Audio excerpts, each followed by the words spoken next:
Bonjour à tous, je m'appelle Guy Fagarazzi, je suis chercheur en épidémiologie et je travaille au Luxembourg Institute of Health et je dirige une équipe sur le phénotypage numérique profond. Aujourd'hui, on va essayer de se poser la question si les données viennent déjà d'ailleurs, en plus de toutes les grandes banques de données dont on dispose en France, comme le Health Data Hub, est-ce qu'il y a des données qu'on peut utiliser pour mieux comprendre les patients et les maladies? Et la réponse, évidemment, vous l'imaginez bien, est oui. Comment faire pour utiliser le digital? Déjà, c'est la première chose à reconnaître, c'est que c'est un omic à part entière. Vous connaissez le génome, l'épigénome, tous les omics. Aujourd'hui, on peut rajouter ce qu'on appelle le digitosome, c'est toutes les données qui sont générées en ligne par les individus, avec leurs smartphones, leurs applications, leurs dispositifs connectés, les réseaux sociaux. Et ça, le challenge, c'est de l'intégrer aux autres données traditionnelles, cliniques, biologiques, omiques. Et c'est ce qu'on peut représenter ici par des couches. On va essayer de rajouter une couche supplémentaire qui correspond à toutes les données générées au cours de la vie, dans la vraie vie, par les individus et les patients. Et le challenge, c'est qu'il y a plus en plus de données très hétérogènes entre elles à combiner pour aller vers ce qu'on appelle le phénotypage profond et le phénotypage numérique profond. Et pour cela, ça c'est un exemple dans le contexte du diabète, on a à notre disposition aujourd'hui tout un tas d'outils et de données qui sont disponibles et qui sont générées par les patients eux-mêmes pour mieux comprendre et caractériser ce qui se passe dans la vraie vie. Des applications smartphones, des dispositifs connectés comme je le disais.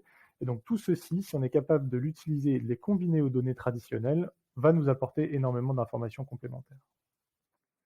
Dans le diabète, c'est 6 heures par an face à son professionnel de santé et un facteur 100, quasiment 600 heures par an à gérer soi-même sa maladie, faire des choix sur ses traitements, sur son mode de vie, sur sa santé, sur son entourage, etc. Et le digital permet d'aller capter ces 600 heures-là, contrairement à ce qu'on pouvait faire auparavant avec les études traditionnelles dans des environnements cliniques. Et on va faire ce qu'on appelle du phénotypage numérique, à savoir utiliser via notre comportement la trace qu'on laisse sur le smartphone, sur les réseaux sociaux, en ligne de manière générale, pour nous donner des indications sur notre vrai phénotype et notre vrai comportement. La meilleure façon de comprendre ce concept de phénotypage numérique profond, c'est à travers cet exemple où on va combiner toutes les données du monde biomédical en jaune et toutes les données de la vraie vie en gris et faire, quand on les met ensemble, le phénotypage numérique profond. Et le cercle gris va nous permettre d'aller contextualiser l'individu et le patient. Si on est capable ensuite d'aller extraire toutes les informations de ces deux mondes, en jaune et en gris, on va être capable d'alimenter des grandes bases de données, des cohortes qu'on va suivre dans le temps, et ainsi on va pouvoir développer le concept de jumeau numérique.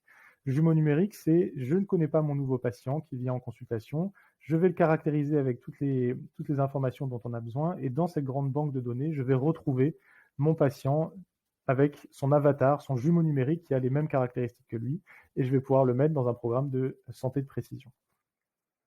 Dans la deuxième partie, je vais vous présenter deux exemples. Le premier sur les réseaux sociaux et ensuite sur la voix, comment intégrer ça dans la pratique clinique.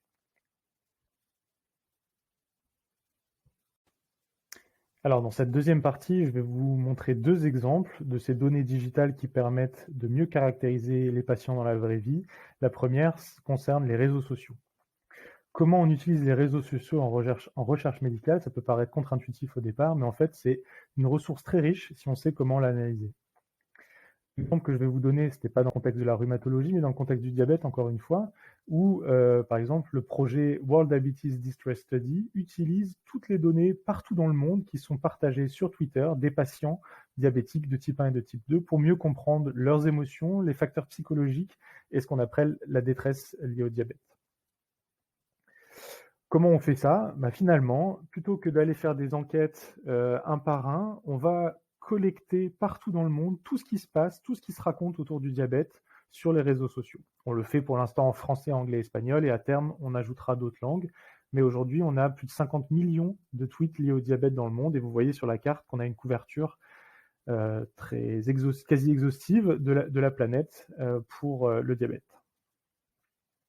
On fait ça à partir de différents algorithmes de traitement du texte et d'algorithmes d'intelligence artificielle.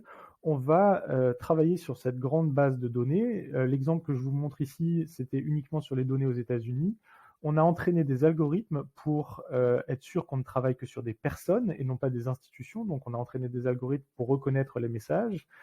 On enlève l'ironie, le second degré et les blagues pour être sûr qu'on ne travaille que sur des messages sérieux de patients diabétiques qui parlent de leur maladie. Et ensuite, après un travail de nettoyage de données, on va être capable d'identifier des profils de patients diabétiques selon ce qu'ils racontent, selon leur sujet d'intérêt. On a regardé grâce à la géolocalisation des associations avec des facteurs sociodémographiques et essayé d'identifier des clusters. On a identifié 30 clusters. Sur les 30 clusters, on les a rangés du plus positif au plus négatif, avec des analyses de sentiments, et on a essayé d'extraire et de quantifier la présence d'émotions primaires. C'était très important pour nous de voir, en fonction des sujets qui sont discutés par les personnes diabétiques, quelles étaient les émotions associées. Vous avez ici les 10 dernières, les plus négatives, les clusters les plus négatifs de cette analyse. Et vous voyez par exemple les clusters 28, 29 et 30 qui sont vraiment très négatifs, qui portent sur la détresse liée au diabète. Et lorsque les personnes diabétiques échangent sur ce sujet sur Internet, sur Twitter, elles expriment des émotions plutôt du domaine de la tristesse, de l'énervement ou de la peur. Par rapport au risque de choc insulinique, idem, il y a de la peur qui est exprimée, et la peur des complications liées au diabète et des comorbidités liées au diabète, c'est également un sujet qui est très négativement perçu par les personnes diabétiques et qui est associé à beaucoup de tristesse. Et finalement, là, en quelques exemples, j'essaye de résumer un très gros projet, mais à quoi ça sert cette approche de réseaux sociaux? Finalement, à mieux comprendre une maladie dans la vraie vie. On n'est pas face à son médecin, il n'y a pas de risque de biais ou de déni face à un professionnel de santé. C'est les patients qui échangent entre eux sur leur maladie. Ça permet de détecter des signaux faibles dans ces 50 millions de tweets qu'on est capable de collecter partout dans le monde. Ça permet de sensibiliser les professionnels de santé et les chercheurs sur ce qui est vraiment important pour les patients. Et ça permet de générer de nouvelles hypothèses de recherche qu'on va pouvoir éventuellement tester dans un environnement clinique un peu plus traditionnel.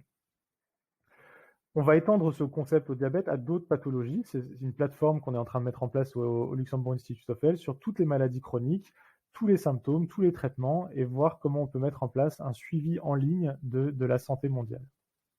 Et on est, pour vous donner un ordre de grandeur, à plus de 20 millions de tweets par semaine collectés.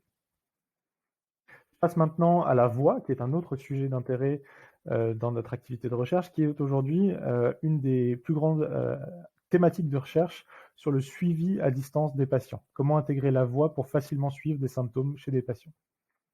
La voix, c'est un médium naturel pour les individus. C'est beaucoup plus facile que de répondre à un questionnaire ou un CRF. C'est facile à collecter aujourd'hui et d'ici quelques années, il y aura 8 milliards d'assistants vocaux, donc la donnée brute sera facilement accessible. On peut l'utiliser pour tout un tas de choses. On peut l'utiliser pour identifier des biomarqueurs vocaux, suivre à partir de signaux vocaux des symptômes cliniques, la fatigue, du stress, des aspects respiratoires par exemple.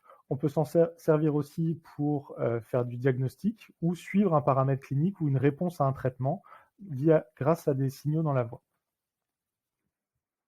Par exemple, dans le contexte de Covid-19, au Luxembourg, on travaille sur l'enregistrement de la voix de patients Covid pour détecter et prédire des symptômes cliniques et faire un suivi à distance pour les personnes qui sont positives à Covid-19. En particulier aussi des aspects de santé mentale qui sont très importants, en particulier dans des contextes d'isolement ou de quarantaine. Ça permet aussi de détecter Covid-19. C'est des travaux du MIT que je vous rapporte ici, où quasiment avec une perfection, on est presque au niveau de la perfection, on peut détecter des formes asymptomatiques simplement en toussant 3 fois dans son smartphone. L'algorithme est capable de reconnaître si la personne est Covid-19 positive ou négative. Donc il y a énormément de perspectives comme outil de screening, par exemple, uniquement à partir de la voix. Dans notre étude qu'on porte au Luxembourg sur Covid-19, c'est une cohorte et on travaille sur d'autres facteurs de suivi à distance, la mauvaise qualité de vie respiratoire, la sévérité de la maladie, la fatigue, et on entraîne des algorithmes d'intelligence artificielle pour détecter automatiquement ces symptômes à partir de la voix. Et on a toute une méthodologie en place pour identifier des biomarqueurs vocaux et les valider dans un contexte clinique. Et ça, c'est le projet. Si jamais vous voulez donner votre voix, vous pouvez suivre le lien qui est sur cette diapositive et vous allez pouvoir répondre à des questionnaires et ensuite enregistrer votre voix et ça va servir aux chercheurs pour entraîner les algorithmes.